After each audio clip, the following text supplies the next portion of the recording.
Tarihin wasa tsakanin Nigeria da South Africa.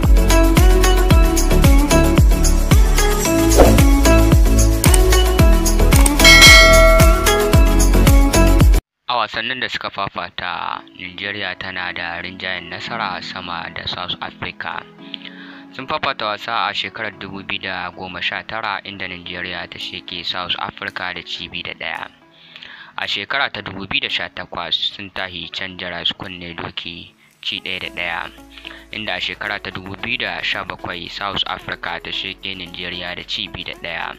Sun fafata wasan sada zumunci tsakanin Nigeria da South Africa a shekara ta 2015 inda aka tahi can jaras ci 1-1. A shekara ta 2014 an ƙara tashi can jaras ci 2-2, inda a shekara ta 2014 suka ƙara tashi kunnen doki ci 0-0, inda a shekara ta 2014 suka Nigeria ta sheke South Africa da ci 3-1. Suka ƙara sake fafata wasan sada zumunci tsakanin su, Nigeria ta ƙara sheke South Africa da ci 2-1.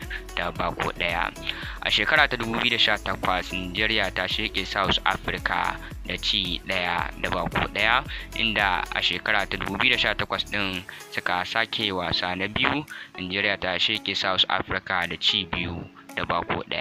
Wannan shine ƙarshen hasashen namu na wasan South Africa da Nigeria. Ku tare mu a gaba.